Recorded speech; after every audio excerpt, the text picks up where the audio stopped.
Ze placer zatozen bakotxien. Disko barria, dakazu? Bai. Disko barria, proiektu oso bat, proiektu eder bat, ekainaren batean argitaratuko da. Ze ondo zau, zeitxurona dako zu? Bai, ez da? Baita zure. Gauza ederrak eskuartien, hori da, gertatzen dana, Josu. Bai. Iruditzen zait, lan asko eginda ja fruituak batzen hasi zarela zeude. Hala da, bai, hala da. Eta oso gustora sentitzen naiz, emaitzak ikusten dituzunean eta benetan zuk daukazun helburua lortzen dezunean, errelajatzen zea pixkat. Josu Kinena pianista dalako, piano interpretea, baina irakaslea bebai eta ikerlaria bebai. Eta inoizkotan, hitz egin dugunien, programa honetan beti dalako plaster bat, zurekin elkarrizketak egitxe, esaten didazuna, ez artxiboetan begire bili naiz, hemengo artxiboetan, kanpokuetan, atzerrikuetan, beti euskal pieza galduen bila, horren beste lan egin eta gero, horren beste isilpeko lan egin eta gero, Josu horrek emaitza mandezak edo ez? Bai, baina zaila esatea lortu dezula edo ez dezula lortu. Bueno, lan hau ez da maitzen inoiz, hori azteko. Inoiz ez. Baina tarteka altxortxuek bila aurkitu dituzu. Bai. Eta importantena da, nik esango nuke, proiektu honen helburu nagusia dela Euskal Herriko musika klasikoa ezagutaraztea eta komunikatzea. Eta horretarako nik uste dut lortu izan dudala meta batzuk oso importanteak dienak, adibidez altxor batzuk aurkitzea eta ikerketa prozesu desberdinak jarraitzea. Ze batzutan esaten didate, baina ordunzuk egiten dezuna xuxurlak proiektu zer da. Diska bat grabatzea edo diska bat ateratzea edo gutxi gora zer da. Eta niri gustatuko litzaidake garbi esplikatzea. Nik proposatu dudana edo jarri dudan helburu nagusiena da Euskal Herriko musika klasikoa jakinaraztea eta komunikatzea. Eta horretarako prozesu desberdin batzuk aukeratu ditut eta medio desberdin batzuk aukeratu ditut. Adibidez, alde batetikan diska bat grabatzea, hoia maigainean daukagu eta ekainaren batean salgai izango da. Hoi Sony Klasikak aukeratzen du datak eta badakigu ostiralontan denda guztitan izango dela salgai. Baina ez da bakarrikan, hoi da zati bat, beste zati bat da, partiturak editatzea. Eta edizio horiek egiteko, hasiera baten, artxibo desberdinetan, eskuizkribuak aztertu behar dira, eta batzutan bete behar izan ditut. Ze partitura batzuk bukatu gabe zeuden. Eta horregatik ekarri dizkizut hemen partitura hauek. Zederra. Bai. Josu, galderi hori dalako, pentsatzen dugu, artxibo baten zabiltz, partitura bat hartzen zu, eskuz idatzita dauena, momentu batzutan galduta bai, egon daitekena, zuk berri interpretatu egin behar duzu, hori guztia partitura berrietan jarri, aurretik hitz egiten egon ginenien berri interpretatzeko partiturak jarri dituzulako lan bat egiten da. Lan guzti hori eginda, galdera hori da, berreskuratzearen balioa, iruditzen zait, danok buruan daukagula hori oso baliogarria dela, eta oso baliotsua dela. Baina gero, zein da edatzearen balioa, eta hori da galdera. Hori da neukitabe, espada zabaltzen, azkanien? Hori da. Orduan ez nuke lortuko nire helburua. Eta hori egiteko, behin partitura beteta dagoenean, orduan interpretatu dezaket pianoan. Ze bi interpretazio desberdinak daude. Bat partitura irakurtzeko, eta geho partitura pianoan jotzeko eta soinuak lortzeko. Eta gero mundu mailako sare hori, bestak beste, aurretik hitz egiten egon ginenien. Mundu mailako bira batera noa.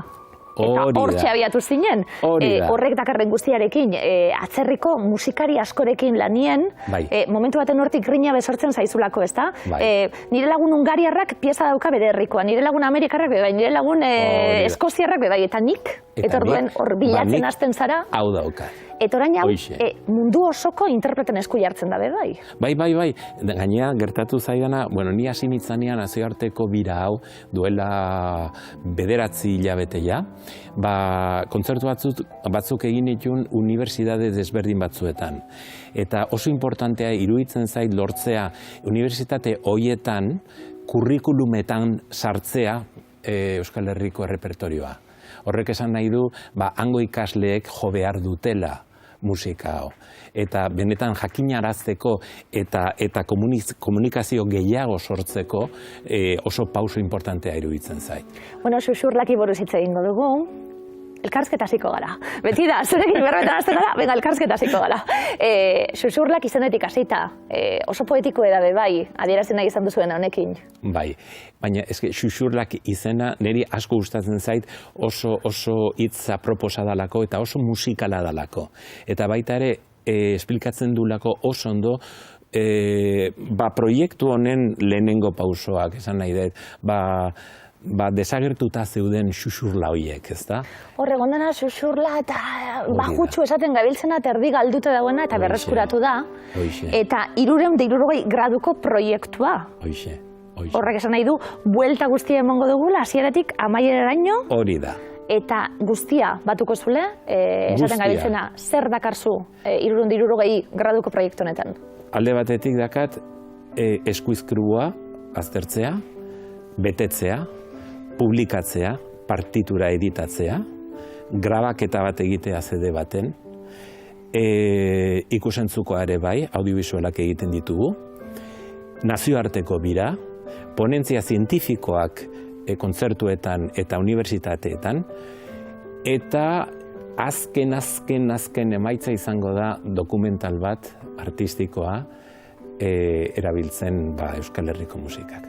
25 kantu, bestak beste eta momentuen itzein genuen aurreko ekainien okerrezpan hau, momentu baten zure irakaslearen Feliz Labilaren bitartez iristen zaizulako Aita Donostiaren pieza bat, Aita Donostiaren azken hilabetietan idatzitako eta esaten zu, sekulako modernu edan Europa mailan modernotzat eta vanguardiatzat jo daiteken pieza bat, gero sasoi baten gure ikusentzuleek badakite bai, guri berreskuratze aldera folklorien eta oinarrituko gara euskaldunok, baina hor, sekulako pieza moderno bat, hartzen zu hori bai, eta hori izarretako bat izango da, noski? Bai, eta gehien importatzen zaidana momentu hontan da interpretatzea pieza horiek, horrelako hizkuntza modernista batekin eta abanguardista batekin, eta nahastea nazioarteko errepertorioarekin. Zan nahi dut, zergatik ezin dugu kontzertu berean jotzea, adibidez, Franz Liszt edo Johannes Brahms edo Maurice Ravelen errepertorioa eta Aita Donostiarena eta baita ere Garbizuna. Zergatik ez. Kalitatea parekoa da. Eta hoi babestu behar dugu baita ere. Esaten gauz, Andante Doloroso, izenari begire gona izelako Andante Doloroso pieza hori, zer gehiago diskuen? 18. mendeko klabezinistak, horiek dira sonata batzuk, Arantzazun Aita Donostiak aurkitu zitula 50. hamarkadan, eta Felixek nire maisuak grabatu zituen justo erdia, eta berak gogoak zituen nik egiteko beste erdia, eta horiek sartuta daude hemen. Gehitu ditugu baita ere, Txilen agertu dien beste 2 pieza, Eresbilengatik iritsi zaizkidala, eta baita ere Lonbidekoak dianak, eta baita ere, hor sartuta dago Pascual Aldaberen 3 bagatelak, Feliz Labilaren 6 piezak, umeentzako dantzak, eta Aita Donostiaren Minuet Bask, eta Andante para una sonata baska ditzen duna. Euskal Herriko konpositoreak, hementxe egon diren obrak, askotan hortxe, papelen artien galdut egon direnak, sekulako lan horrek bilatzen, esan dugu hautsak endu, ondo jarri, interpretatu partiturak egin, eta azkanien disko baten bildu, hemeneko 70 inoiz entzun bako kantak gainera, berreskurapen lan hori. Hori da. Ze lan politxe? Josu, esan duguna, ez da maitzen inoiz, baina ze lan ederra horrelako altxorrakia grabatzen dituzunen eta disko baten fizikoki, eta partituretan ekartzen duzunien, tori? Plazer bat da. Plazer bat da, ze momentu honetan konturatzen zea, merezi dula egin dezuna, eta ja ekoiztu dezuna, ja betirako gelditzen da. Ez dakit nori gustatuko zaion edo ez, edo zer gertatuko dan, baina behintzat hor dago. Eta norbaitek entzun nahi badu, ja erosi dezake edo iTunes bidez entzun ditzazke gai hauek, edo behintzat posibilidade hor daukagu, eta nire ustez importantena dena, hemen gondarea babestuta dagoela nolabait. Ze askotan azten dugu benetan gurea dena, eta beti ez dugu errespetatzen daukan maila. Eta gero esaten zabiltzena bebai, esan didazuna lehen, musikarientzat bebai, kurrikulumak berrikusteko aukera, bertako piezak sartuta. Azkenien piano baten aurrian, partitura bat behar duzu, bat idatzietako zer behar duzu, ez daukagulako piano baten aurrian jasartzen garano gaitasunik sortzeko. Sortuta dago, Euskaldunak dira, Euskal Herrikoak dira, tementsa daukazu, sekulako ez mundura begira bakarrik, gure kontserbatorioetako, eta... Ere bai, hoixe. Eta adibidez, edozein musika eskolan Euskal Herrian, eta baitere kanpoan, baina, prez dauzkate materialak irakasteko, ikasleek ikasteko eta jotzeko hemengo musika, baina ez folklorikoa bakarrikan, baizik eta kalitate handiko musika. Folklorikoak bere garrantzia izan du, esaten gabiltze, Santiago Bidearen sorrerari buruz hitz egiten egon gara. Azkenien nola sortzen dan behar den diskurtsoa momentu bakotxien babesteko daukasuna, eta azkenien folklorea guretzat da izena tresna bat babesteko gure identitatea eta gurie, baina ez da hori bakarrik daukaguna, eta oso ondo daube bai, testuinguru ezabaltzie eta ikustie ez dela hori bakarrik, Euskaldunei dagokigunez. Hori da. Nik uste dut folklorea oso ondo defenditu degula eta oso ondo babestu degula. Adibidez, Aita Donostiak 3500 kantu bildu zituen bere kantutegian. Eta hoi ez da existitzen Europa mailan horrelako altxor bat. Baina nik uste dut hoi badakigula eta adibidez Gipuzkoako Foru Aldundiak publikatu zuen, eta nik uste dut, altxor bat dala hoi dudarik gabe. Baina horrekin zer egiten dugu, edo nola tratatzen dugu aro desberdinak musikan erabiltzeko folklore hori. Hori da. Eta horregatik nire ustez baina beste ale batzuk edo partitura batzuk edo posibilitate, aukera batzuk dauzkagula egiteko. Victor Eugenia Antzokia? Bai. Berezia da danontzat, donostiarrontzat gehiago suposatzen dut. Bai. Bakizuen nintzela iritsi? Sarrera neukala? Bai. Bakizu program honetan bizi naizela? Bakizu hemen bizi naizela eta ezin iritsi sortziretan Donostira? Da pen handiorekin geratu nintzen, zemoz joan zen? Oso ondo. Oso ondo, oso unkituta, oso berezia, eta, Donostia nitzako da, nik esango nuke leku zailena kontzertu bat egiteko. Handik, bira, mundu mailako bira hori, inbidiarekin geratu ginelako nondik nora ibiliko zinen ikusi eta gero, batez be hori, itzaldiekin osatzen duzuna, eta azkenien, opera guztia eta partiturak testu inguruan jarri da daukan garrantzia itzaldien bitartez esponi du bai, gero jo interpretatu, bigarren zatia dator birarena, Japoniara zoaz, New Yorken? Bai, eta Taiwan.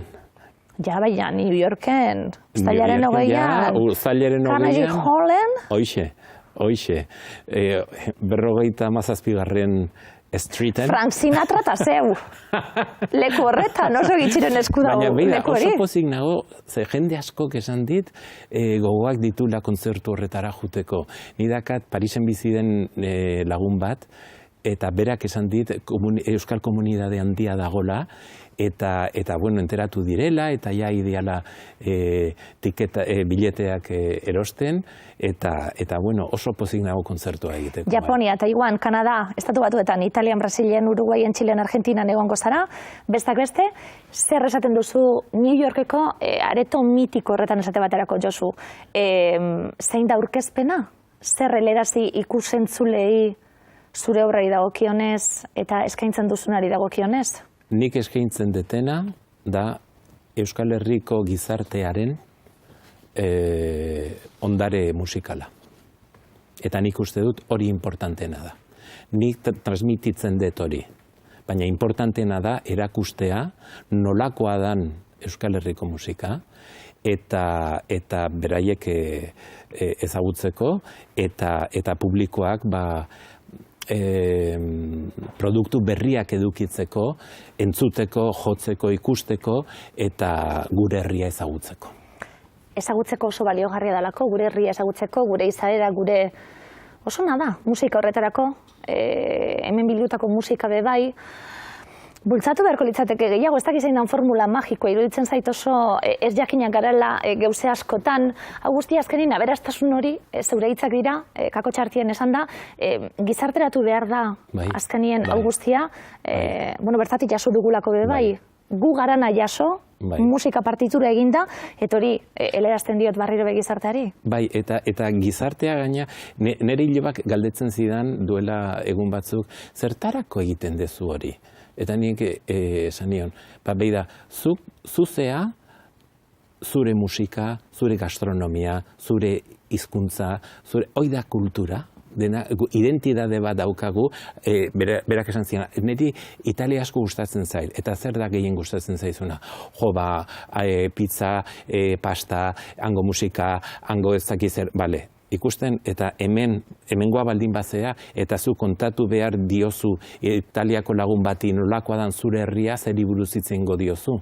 Zure musikari buruz, zure hizkuntzari buruz, eta orduan oso importantea da nitzako ezagutzea nolakoa dan gure identitatea. Eta ikuspegi zabal horretatik begiratuta bai, azkenin mundu mailan zabiltzen artista bazaralako, kanpuen zabiltzena, kanpuen bizitzen, etortzen ona, joaten azkenin ez delako guau gara zu hori zara, ez, dana gara danok, baina esan dako hemen egondan altxor baten berreskurapena beginda, ze garrantzi daukan ikusgarritasun horrek hori gabiltze esaten bai, garrantzitsua da guztia ikusgarri eukitzea. Esan duguna, formatu honetan eukitzea, kainaren batean izango da ja ikusgai, xuxurlakau, zer daukazu eskuartien, Josu, bai, mundu mailako bira bat, gero, esan duguna, hau ez talako amaitzen inoiz, ikertu, jarraitu behar da? Hain naiz jarraitzen, eta gehitzen beste obra batzuk, eta sortzen bai. Hor uzten dizut. Baina esan, tasu ez. Ezin dudalako. Zein bide ematen diazuen. Zein bide ematen diazuen sortzaileek orokorrien. Eta zein bide ematen diazuen horrelako gauza ederrak egiteko gaitasuna daukazuenak. Benetan placer bat da. Siniz eizut. Placer bat da. Noizu ez bidaian, Josu? Nueva Yorkera jungo naiz uztailaren 18an. Uztailaren 20an da kontzertua? Hoixe. Handikan Ottawara eta Ottawatikan San Franciscora, baina 4 egun bakarrikan eta oporra mudun. Ederto. Behar ditu dalako. Xuxurlak 360 graduko proiektu bihurtuta hasieratik amaieraraino buelta oso emango dugulako, eta eskuragai izango da, musika maite dutenentzat, esan dugu, edozein musika irakaslerentzat, edozein liburutegitan izateko, hau ikaragarri ederra dalako, zelan egiten duzun, Josu, eta plazer bat beti. Zure bizita jasotzia. Nire placer da, benetan, Josu Okinena pianista, eskerrik asko. Mila esker zuei. Bueno, sinadurera goaz, Josuren musikarekin egingo dugu aldaketa sofan.